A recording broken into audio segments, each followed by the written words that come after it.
Okay, hello. Welcome to the President panel.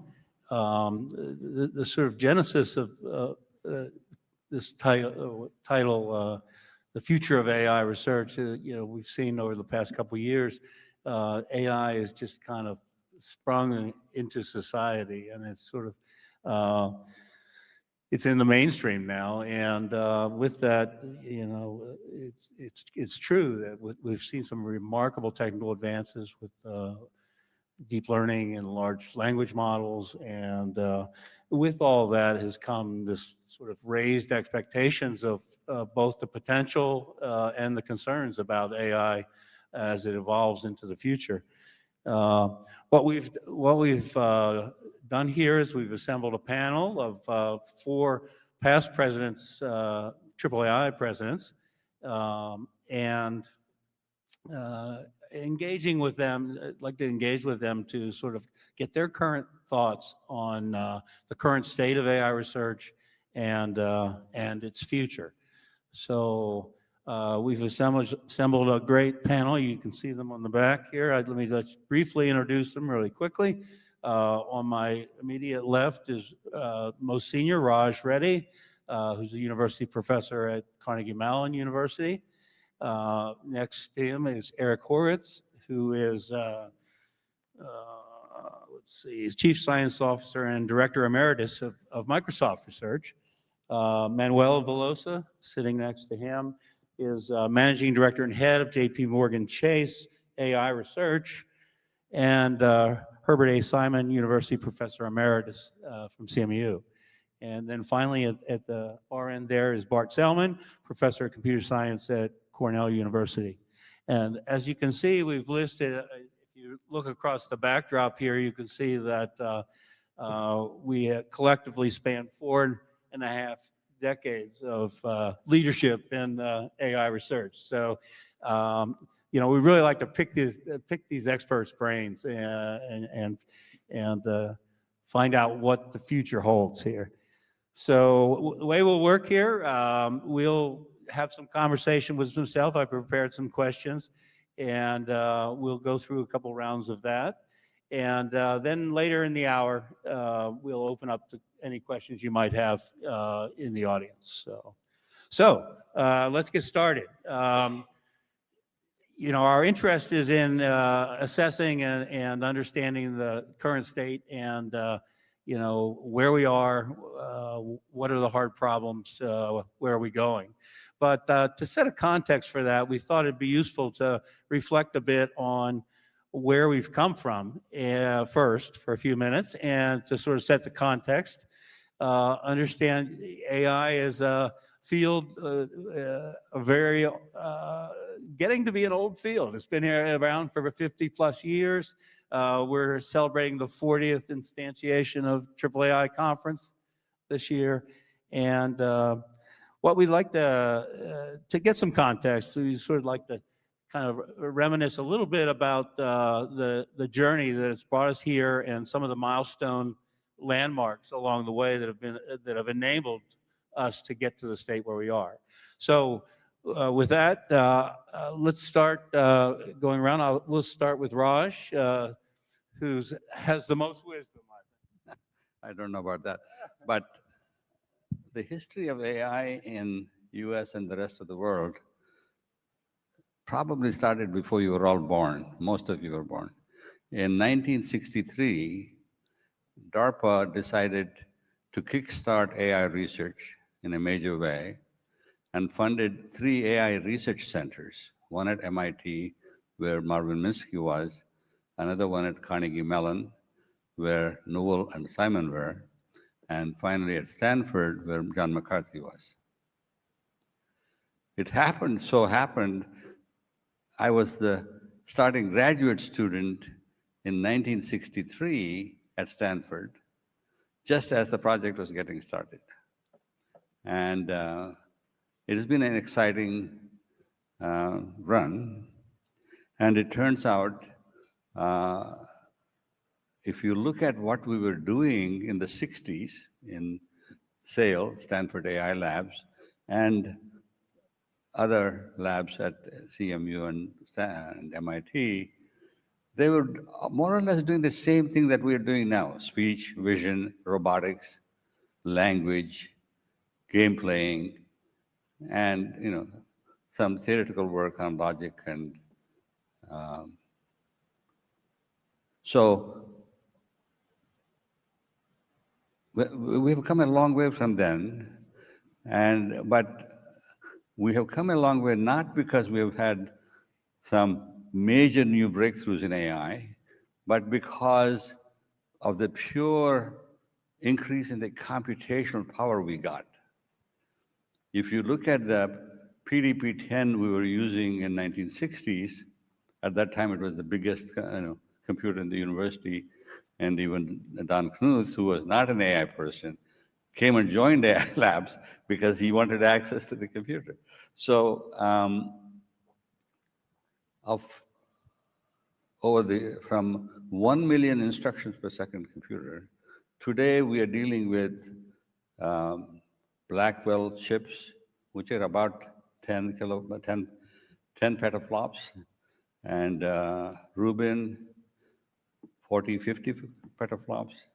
And if you combine them in hundreds of thousands, like Colossus system is doing, we're now looking at exaflop computing, right? 10 to the 6 to 10 to the 18, a trillion times more computing power and size. And that is the primary reason we are where we are at. And with that, I'll stop and let others add to. Eric?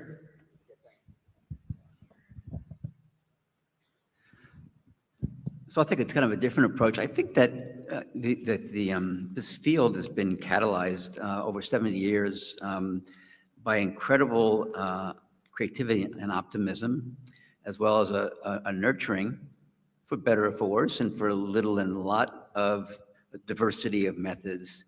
And it's true that I think that the infrastructural advances have been game changers, most of which have come from outside of artificial intelligence. But that North Star in 1956 of a very clearly written document that kind of called out the pursuit of principles of intelligence, the basic idea that intelligence could be understood and engineered computationally. It's a very modern document, and it's that spirit that's led to ongoing, I think, framing of the field, and there's also been ongoing funding from various sources, again, at different levels, to continue to fund different approaches through hype cycles and crests and troughs. The field has not bet on a single idea. Different teams, even in the original document for the Dartmouth proposal in 1956, called out symbolic approaches, statistical approaches, neural nets. It was very open-minded in terms of thinking through what might be important, even calling out the importance of complexity classes for different kinds of problems and how they related to intelligence. I sat in a class taught by David Rumelhart in, I think, 1985 at Stanford. It was very much a psychologically oriented class. There was some excitement as David covered this strange guy, Jeff Hinton's work on the board one day. It was a year later that David led the effort to come up with this idea of backpropagation and called out in a Nature letter that he thought these systems, these nets, neural nets, were learning representations, coming from a very much a psychological perspective. So there's also been, and his work was funded by federal dollars. Again, curiosity-driven research. Another factor I think has been very important in getting us here has been cross-fertilization. Reinforcement learning during my graduate years was, towards the end of my dissertation, was kind of a backwater, a particular application of decision theory with some particular ideas about how you update models. But many years later was interwoven into becoming a key deep enabler for neural network research and applications. And back to what Raj said, it can't be overstated how advances in computing infrastructure, mostly outside of AI, made possible today. Think about inexpensive storage. I think the last 2 years of my dissertation, one day, I think I spent like, it may have been half the amount of money Stanford gave me for a quarter to buy a 40 megabyte hard drive. And people stood around me like it was an early television set. They said, "Oh my gosh, you have a 40 megabyte hard drive. How much memory are you carrying in your pocket right now?" Think about that. I mean, it's interesting to think about. My dissertation was about rationality under bounded resources, and I certainly had quite a few constraints on my reasoning systems as I tried to build systems that would be reasoning to provide advice in high-stakes medical situations. So yes, we've had specific breakthroughs recently. We all know in this room, backprop, self-supervision, gradient descent, the transformer architecture, mechanisms for dealing with patterns of attention and learning them, to deal with context. But they work because infrastructure was ready. And think about not just storage of data, as I mentioned, the web. My son always says, "Dad, you keep on talking about a world before the web existed." And he was born in 1997. You can't imagine that world, but think about this, the amount of data, the amount of human knowledge that's been collected because we have a web. The idea, what would it mean in 1985 to talk about a web crawler that could collect massive corpora of human knowledge as fuel to train our systems? We didn't have that resource, and it didn't come from AI. So getting us here is just a really interesting and maybe fortunate, serendipitous overlay of many, many factors as part of the crest of a crashing wave of innovations in computer science. So adding to what Raj and Eric and Steve's comments, I just want to share that this field of AI has been a field of people with a lot of enthusiasm to actually solve problems that are very hard. So I remember when I came to Carnegie Mellon in 1986, so not in the 60s, not in the 70s, but in the 80s, I came from Portugal. I arrived to Carnegie Mellon, and where these famous Herb Simon and Alan Newell were, who attended this Dartmouth conference back in the 50s, but where also there was tons of other faculty, Raj, Tom Mitchell, Jaime Carbonell, Takeo Kanade, Dan Fiorek, tons of people. And the enthusiasm was beyond limits. So you have to understand that in those days, imagine in the 80s, 86, we had already autonomous cars. I remember walking down the campus, and there was this car that Red Whittaker had there that barely, when I left at 6 p.m., had moved 1 meter. That's it. And there was a lot of excitement because the car moved 1 meter or 2 meters. We had to think, was it here or was it there? Oh, no, it actually moved. That's how it was. I remember getting to Carnegie Mellon that first year as a grad student, and we had this kind of introduction to research or something. And there was, I believe it was Raj, I don't know, Takeo, that said like this: we lived at Carnegie Mellon, the walls were all cement bricks. Really cement things. And they said, this is before the internet. And the discussion was, what about if these walls would tell you what is being shown exhibits in the Louvre, and you would walk by and the exhibits would adapt as a function of what you like? And I'm saying, where did I land? And we would hear tock, tock, tock, Mark Raybird's kind of hopping robots, and we would have classes with Jeff Hinton. So what I'm saying is like this.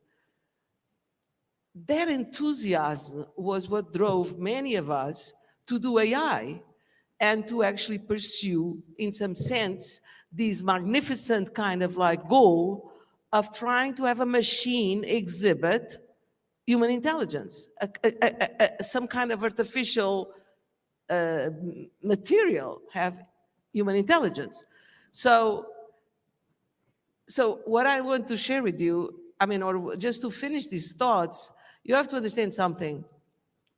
When we see you guys excited about agents, and I heard the other day a comment that before 2016, nobody knew what was an agent. And I'm like saying, really? You know, I was there when Alan Newell wrote on the board, perception, cognition, actions, agents. This is like late 80s. So somehow, I'm not saying we should all go and read all those papers, but you know, if you read those papers, they are easy to read. The current papers are unreadable. Those papers of those days, you actually can read them. You understand what they are. There is not this sophisticated math that makes them completely unreadable. They are actually a pleasure to read. So my homework number one is that actually you should just Google some paper of the 80s or of the 70s or of the 90s and just read it. And so just to finish, we kind of like, yeah, we were just making fun. I mean, we are here like, who wants to listen to these old guys? But what I'm saying is like this. You kind of like have to understand that we are here at AAAI in particular, on the shoulders of many other people who are not just ready to say, oh yeah, life is only LLMs and life is only like neural nets. We are not ready for that. And while we are here, we'll fight to have knowledge, to have all sorts of agency, to have multi-agent systems, to have thinking, to have learning from experience. That's what we are. People that have been going on pursuing this goal of AI with a lot of enthusiasm, no matter how much computing there was, no matter how much internet there was, we really pursued this particular kind of goal. That's what we are, or at least I am. Okay, Bart? Very good. Yeah, I don't have much to add, just a little bit. I think AAAI is also a unique style of conference. And one thing I think that have characterized us is that we explore many different paradigms, many different approaches, the statistical, the symbolic, data-driven, knowledge-driven. Many different approaches have been explored over the decades in AI, and I think it's part of our strengths. So there's a bit of a risk to focus too much on one paradigm, and I think that is something to keep in mind as a young researcher. Look at all the different approaches that are feasible. We went to a period of specialization. I think that would started in the 1980s, where you started to get computer vision, natural language, robotics would split off in separate conferences. And I think actually that it was needed at the time to push those areas. But I think we're in a remarkable new phase now, partly, largely due to LLMs, of course, of reunification of our field, where the multimodal models integrate vision, language, reasoning in one paradigm. So I think this is a very positive development, good for the conference, good for the community. But it is good to keep in mind that this diversity of approaches is likely the most powerful way of making scientific progress. And part of that will happen through agentic AI that is now, of course, at the forefront, and the reasoning, adding reasoning capability to language models. So exploring multiple directions, I think, for your career as a young scientist, I think is very important to keep in mind. Great.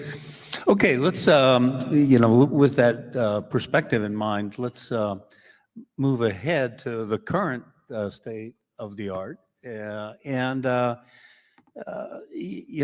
heard that a lot of enabling conditions, situations have eliminated some of the constraints now. Computing is we have computing, et cetera, et cetera. What are the key research challenges now at this point in time that are facing the field today? Maybe we'll pass it along to Raj.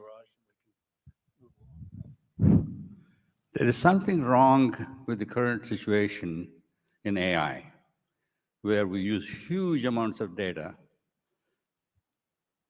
to learn what we need to know. Human beings don't learn that way. They learn, there are 5 different paradigms that people use. One is they learn by doing. The second, of course, they learn from examples, that's the data. The third is they go to school, they learn from a teacher. And the fourth is they learn by discovery. They discover things, and that from that knowledge, they learn how to do something. So somehow we're missing a big component of what we need to be doing to do future research. Learning is very important, for sure. The question is, what are all the paradigms that human beings use, and why are we missing all the others and jumped on this one bandwagon? Let's take this mic here. So I'm going to basically stay within the paradigm right now rather than trying to jump out. Today's systems are surprisingly capable. I say surprising because we lack a satisfying scientific account of why they work as well as they do, how they fail, where they're brittle. So developing understandings of the mystery of their polymathic powers and their ability to generalize is an urgent scientific challenge. We have to admit, we are largely alchemists. We're working largely in empirical space. So we need a deeper science of machinery. What, if any, internal world models do these systems induce? And what's the root of their resiliency and their brittleness? How can we address and mitigate failure modes?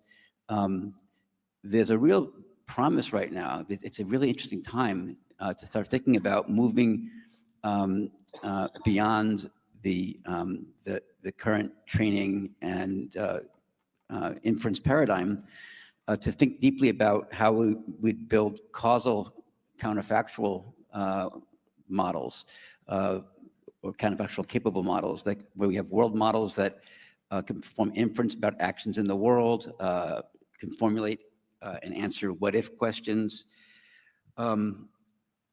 Now, what I call for scientific pursuits of machinery and mechanism, it's coming to a point of urgency right now. We need to break open the black box. We need new approaches to transparency, explanation.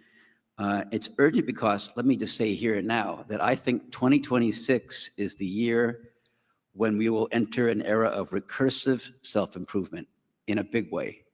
And just, I tell my colleagues, hold on to your seats, because a lot of compute right now is being applied to AI research itself. That means that interpretability, explanation, and transparency are urgent, not optional, if humans can stay meaningfully in the research loop, the understandability loop, and the control loop. Another grand challenge I think that we face is moving from the kind of what I would call on-call models, prompt response, to continual learning. Models that have continual proactive deliberation about the state of the world, ideal actions, and plans. I've referred to this goal as mastering mastering streaming intelligence. Intelligence should be streaming at all times. Systems should be learning, experimenting, planning, and adapting responsibly and performing robustly in the open world.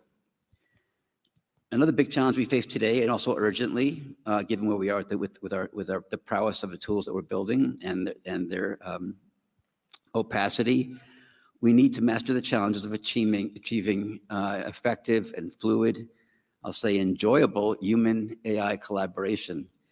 We have to master the challenges of common ground with AI systems. That's the transparency and state, human-AI complementarity, and coordination of human intellect with AI skills. Some people I talked to about this tell me, oh yeah, this is a design challenge. It's UX. It's a deep, critical, and technical area for innovation. Finally, this is on our minds, alignment and agency have to become core engineering disciplines. We need systems that understand uncertainty, that can calibrate their confidence, that can reason about human preferences, act maybe with expected utility, grounded in human values. So these are the maybe 3 or 4 key challenges I see we face in 2026. So I think that all these challenges, in fact, I was going to talk about continual learning. So I completely think that this is what we need to do. But I just want to say one more sentence about this continual learning. So how do you think about AI now? Basically, we train some data, we beautifully get some model, but what happens is that then you freeze the model. You may retrain it, I don't know. But at some point, the model is frozen. The weights are like fixed. Whatever you have, the rules exist, you freeze the model. And then when you go and try to actually use the model in a kind of like in a streamlined kind of way, it doesn't do all the time well. So, when I read all these papers and machine learning, well, how are these papers? They're all about like the system is accurate what? 85% of the time, or 72%, or 93%. And I always wondering, okay, 93%, what happened to the other 17%? 7%. What happens to the other 7%? What happens to these things that the machine is not actually doing well? So what happens is that in a regular kind of like environment, be it a doctor, be it a finance, be it an agriculture, the humans end up doing 100%. Whether it's right or not, they do. And then going back to Raj, they could teach this machine because they actually do 100%. So what I think we should, at least that we should think about is like this. Okay, we have a box, which is our frozen model. And then we have experience. And one way or another, that experience needs to fold into the complete AI system that will have the frozen model and then some memory, some kind of examples, a different representation maybe, but it accumulates whatever feedback it got. You did the wrong decision here. This is the right one. And so, look, now AI can continuously converge to 100% over time. The beautiful thing about thinking about learning over time is something we need to study well. We don't have a recipe for how to incorporate this memory or what should happen. But we cannot just be happy with the frozen model and then, okay, retrain it. And, when do you retrain it? Get another frozen one. Because, and just to finish this thing, you think about this. It works, this frozen model, to classify cats and dogs. I guarantee to you that there is no dog that will come up that magically this thing has to learn from experience. It's data. Apples and oranges, stop signs versus like cross the road. These things are learnable 100%. But making a decision to give loan, no loan, making a decision to say cancer, no cancer, making a decision to actually find some kind of like information that is like has some uncertainty, I guarantee to you that there is no way we are going to do it without the learning from experience. So we have to open our heart to the fact that we are not building AI systems to run once. We are trying to build AI systems that coexist with us for eternity. And they need to be in this business of getting better, not just us deciding, let's return, let's do this. So this continual learning is really something amazing. The next thing the last thing I say, because all the others is the multi-agent aspect. So this multi-agent, everybody talks about multi-agent, but multi-agent is very difficult. And the reason why it's difficult is because you have to embrace the fact that you don't know how this other thing works. So you have to really assume that the only way to know is by communication. You ask, what's the weather like tomorrow? Do you think that weather.com makes available like how many sensors they have, how do they compute 72 degrees? Nothing. They just say 72 degrees. Rains tomorrow at 10. So they are in the business of not sharing anything, but answering our questions. And then eventually we, as an agent, in this multi-agent system, we become experts of knowing who do we trust?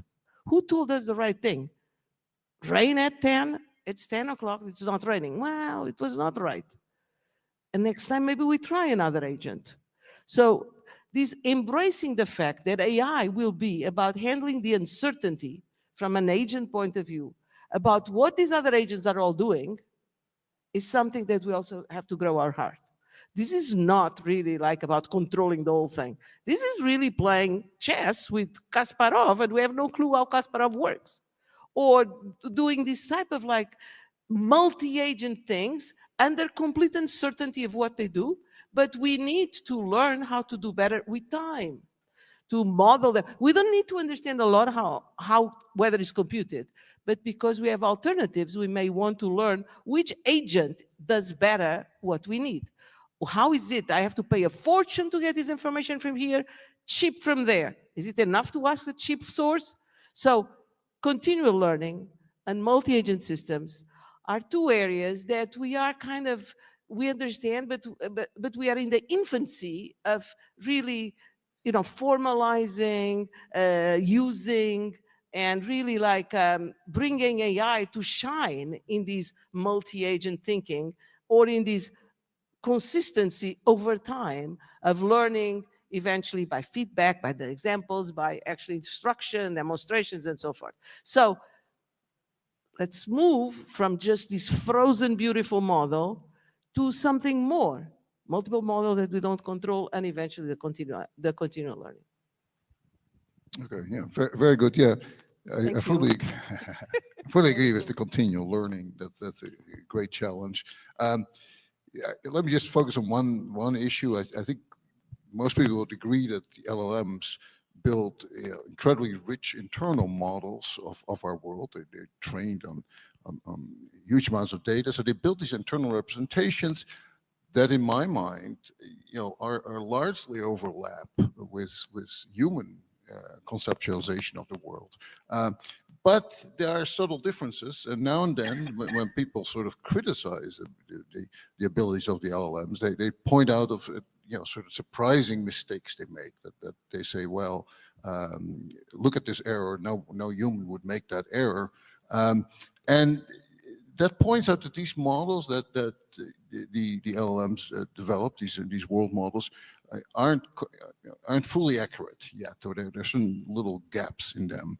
I think as a research topic, it would be very good to be able to quantify what kind of gaps are missing in a given LLM model.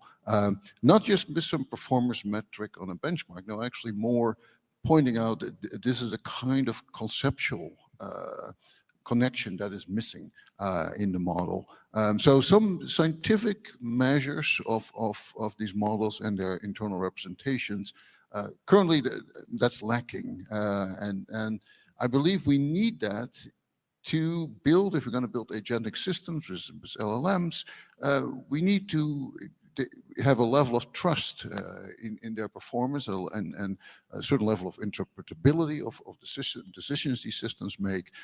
And to do that, I think we believe we need a theory of what kind of a world model is captured, in what sense is it brittle, what is missing, and how can we further improve it. So.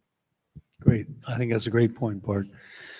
We've touched on this a little bit already, but is there anything else that anyone would like to say about kind of what advice do you have for young researchers?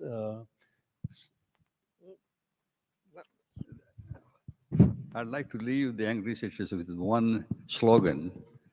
How do we go from big data to no data? I believe it is possible, and we need to work on that. Well, so let me start by saying, for young researchers, I think it's really important to find a creative, energetic mentor who will bet on you, and people who will protect your curiosity, sharpen your taste in the problems, encourage bold ideas, even when they're unfashionable. Second, I think you have to keep in this mindset. We're in the early days of artificial intelligence. We're really at the beginning. The biggest discoveries aren't behind us. They're waiting for technical surprises that you can uncover. It's really important to note that, I think. 40 years from now, people will look at us as folks struggling with Franklin stoves. I always say to follow the dark matter, the things we can't explain yet, including Bart's very clear question to the group just now. You need intellectual courage, got to track the frontier. I found that breakthroughs in this field come typically from anomalies and edge cases, ideas that don't fit clearly into any of today's frameworks. Also important to be interdisciplinary. Learn a second language like medicine, economics, biology, law, philosophy. I think grounding the work in real human high stakes areas is kind of clarifying for opening up new directions. As I said before, for me, medicine, patients gasping for breath while evidence is streaming into an AI system and doctors are confused about two different possible disorders that have different treatments, and if you do the wrong one, you could kill the patient, was very clarifying for pursuing a decision theoretic model of bounded rationality. And in my work, I did some very typical things for an AI researcher. I had fabulous advisors and mentors in the AI space: John McCarthy, Nils Nilsson, Ed Feigenbaum, Ted Shortliff, all were in the AI space. But I pursued advisors on my committee: Ronald Howard, MDPs and decision analysis; George Danzig, optimization. So I wanted to bring those things together. I thought I would need to do that if I was going to move and do a symbiosis between a Herb Simon heuristic approach to bounded rationality and a von Neumann and Morgenstern expected utility approach to rationality, regardless of computation, data, even preference information. Finally, I want to ask everybody here to not view policy, safety, and human AI collaboration as side projects, frosting on the technical cake. These are some of the deepest scientific problems in the field. Making these models aligned and responsive to human goals and building systems that can work with people in a complementary manner. These are very difficult challenges, and they're richly technical, scientific, not just one of UX, in quotes, or design, or to be left to the sole realm of government regulation. Really nice. So, the advice I also give is like this. Physical AI, in the sense that the world is not only what's inside of the machines, but there is a lot of need to think about the robotics world, the sensory world, all sorts of biometrics, everything that has to do with the physical space. I think that's something that people need to open their hearts more and engage more on. These type of creatures. We walk through this building and we don't see a single robot moving around by itself. We did see some cool ones remote controlled, but okay. They still, so we still may want to have that as part of also our goal to do that type of studies. So physical AI. Another thing that I would give as advice, and this is something I learned at Carnegie Mellon very dearly from Alan Newell, was that I would maybe nobody should live their lives as a random walk through publishable material. So you cannot just keep jumping around. Oh, this is gets published. I do that. I take up my luggage and I go there. And then I go here and then I go there. So somehow, if we all can find something that kind of is our North Star, is what we want to do. If you have not heard that talk by Alan Newell called Desires and Diversions, I think you should. It's homework number 2. I mean, go and do this. You literally find it on YouTube. The quality is really bad, but you can see someone who is pursuing a goal. Sometimes it takes time to know what was our goal. I was fascinated by autonomy, this perception, cognition, and action. But, not a random walk through publishable material. I mean, I really think that we have to avoid that. I mean, for your own sake. And then the third thing I think is that, in fact, how can I say, AI can help you currently to basically, from a company point of view, from an industry point of view, to bring to fill in your needs. You need more information, you need more data, you need more reports, you need more PowerPoint, you need more analysis. So it does that. Then the second thing is that it helps you to do things more effectively. This takes an eternity to do by humans, or you have to do all these, know your client, or do all sorts of like studies. So it's what you need. We can help with AI can help being more effective, but there is something we cannot forget. We have to think big, because it's not only about AI filling in these little things. Is what AI can do transformative. And so it's in our, how to say, wherever we work, it's in our duty to think big. What if you would come, I don't know, in the morning to your office, and this machine, this AI assistant, would predict everything that's going to happen that day? Or what if you leave to sleep and your assistant comes up with answers to everything, does this exhaustive search about these similar cases to the symptoms that you have to do, everything. So what I'm trying to say is that no matter what, if we don't think about AI to think big, we wouldn't have an Uber. I mean, these people thought big. They didn't solve the taxi problem by making the taxis shine and giving us these flags. They invented a whole paradigm, different paradigm. So let's not use these strong capabilities of AI now, be it LLMs, be it all sorts of computing that we have, just to fill the holes of what we need and what we can do more effectively. And I think you need to think big. What could be different in life? Okay, very, very good. Yeah, I had here as my first one. Pursue areas that truly fascinate you, but Manuela puts it right. Think of a theme and a problem that really gets yourself going. In fact, everybody at this panel here had their own area, and you might even not be that interested in the other person's area, but you only need to be interested in your own area. so go for your own area. Now, let me now make a little pitch for my own area. So AI for science, mathematics, and engineering, I think, has tremendous opportunities. We're actually at sort of an inflection point in that journey. Interestingly, early pioneers like Herbert Simon and Alan Newell presented scientific discovery and mathematical discovery as a great challenge area for AI, but not that much progress was made. It's very hard to make progress on. Now I think if we're at a new point where we can make progress in these areas, and the area I'm quite familiar with, mathematical discovery, it presents some unique aspects that will really challenge your system. To make a mathematical breakthrough, it requires a creative insight. It requires a new concept, be it complex numbers, be it group theory. The true mathematical breakthroughs required sort of a paradigm shift in thinking.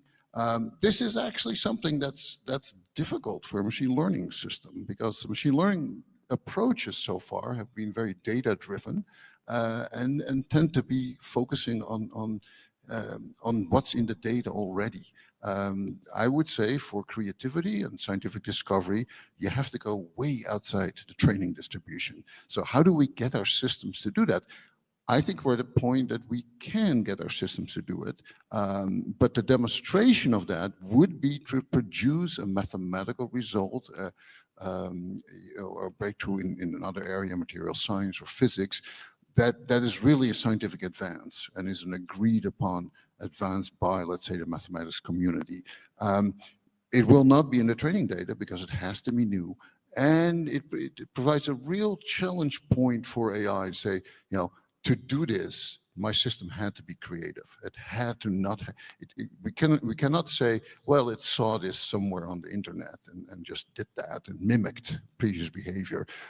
So AI for science, AI for mathematics gives you a challenge area that I think is ready to be taken on. And I actually have no doubt that within the next 5 to 10 years, we'll see significant breakthroughs there.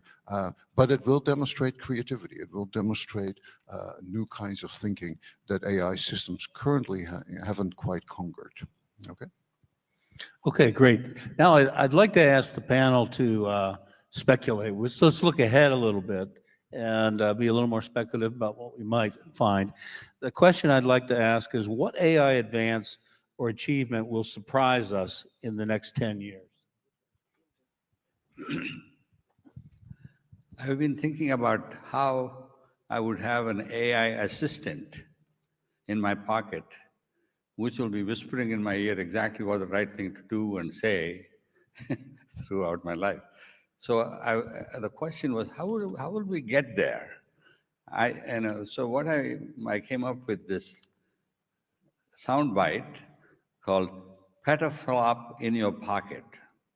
When you get enough computational power on your person so that you don't have to reach out to the cloud or anywhere else, and it has enough knowledge about the world and the world models so that it can actually help you guide through the complexities of life. That would be wonderful. That's what I'm hoping will happen. So when it comes to surprises, first of all, on expectation first, I believe that AI is going to transition quite quickly such that our great-grandkids, maybe our grandkids, will not view it as mysterious, exciting, and sometimes frightening, or tools that we use, but as common aspects of daily life, part of the visible infrastructure that enhances our education, healthcare, making life better in numerous small and big ways. Now, the surprise is going to be how that happens. The 100-year study on AI that I co-founded with a few others at Stanford has a standing question they ask every 5 years for their report. Show us a picture from the future of the world. So pictures that characterize changes today that weren't around 5 years ago. I often imagine what will since the 100-year study, we'll be doing a report to guide AI every 5 years for as long as Stanford exists. We can imagine now, and I was guaranteed by John Hennessy, the president, when we commissioned that study in 2013, that there would be a report in 2400 if Stanford existed then. But what's the picture going to look like? We don't know. It's going to be an interesting world, though, where AI is like electricity. It's always on. And this idea of streaming intelligence is part of how we live our lives.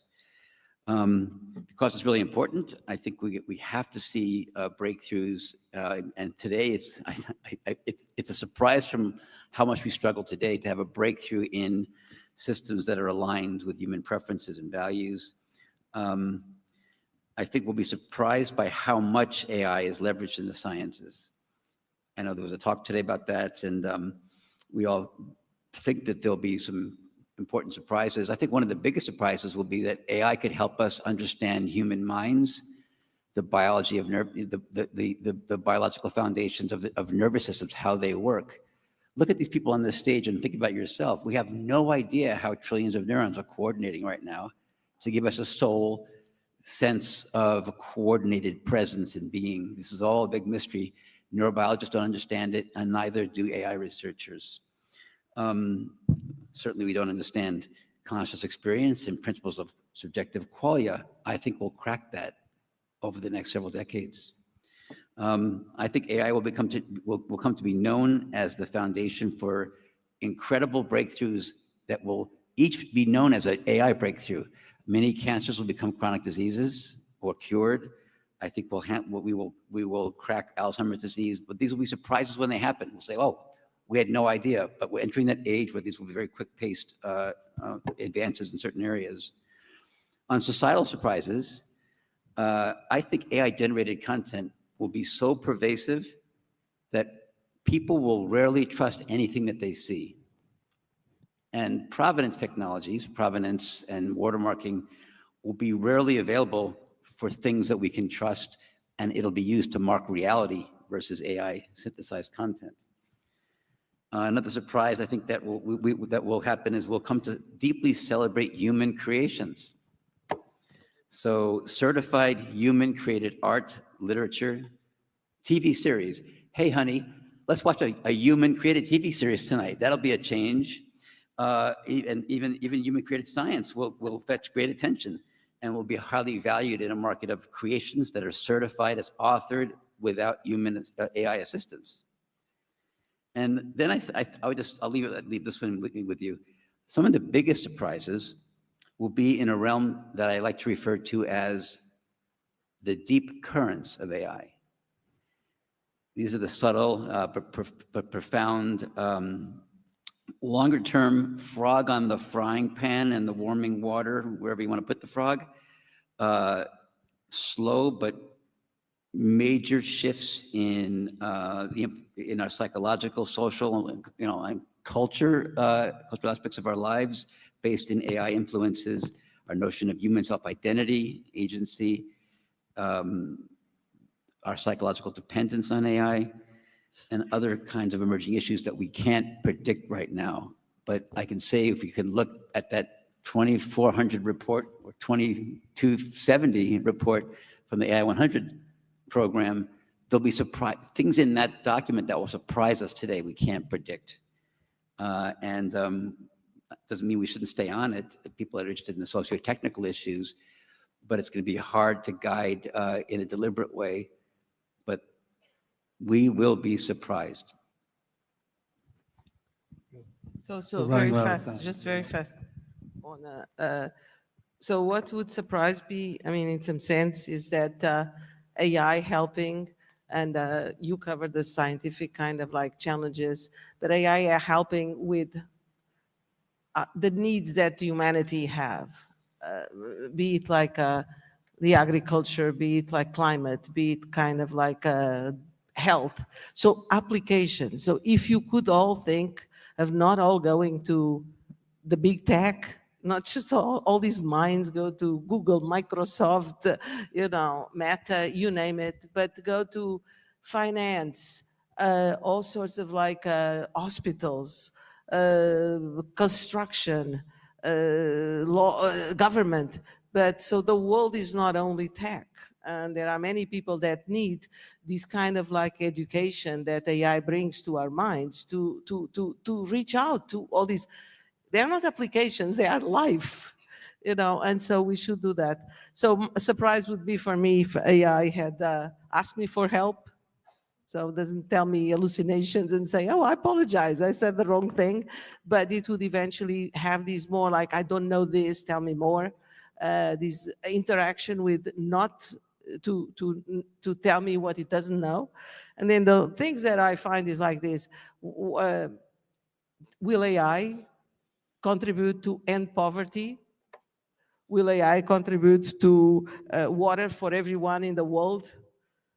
Climate with AI will be used to increase the education, bridge gaps, social gaps between societies, contribute for peace, contribute for empathy for each other, cultures, all sorts of like, how do you say, being able to handle this humanity so diverse.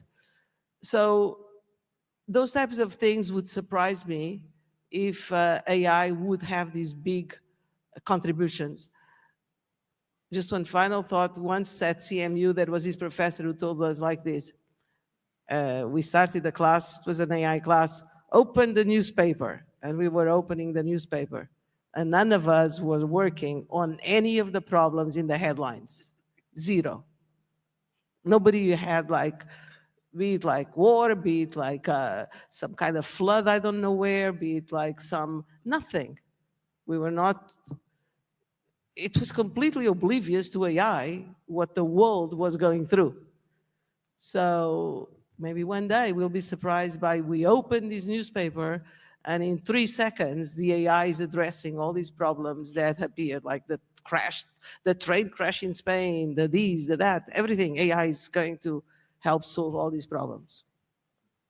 Okay. So, yeah, let me, You excellent, want excellent AI point. to prove some theorem, right? I'm going to show you that. No.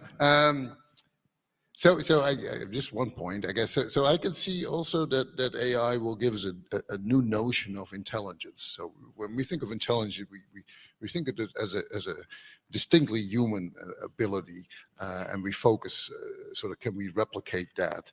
I can actually see AI systems bringing us new forms of intelligence, deeper way of thinking about certain areas that our minds are not able to actually comprehend.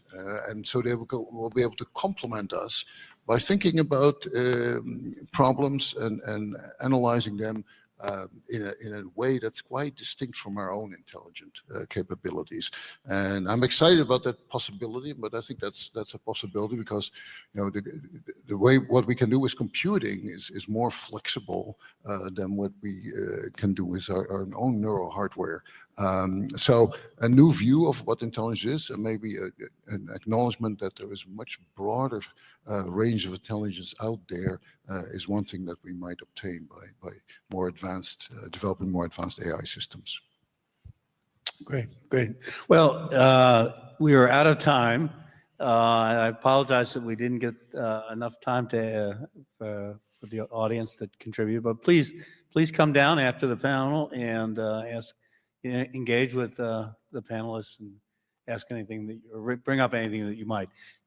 Let's thank the panelists again. Great panel.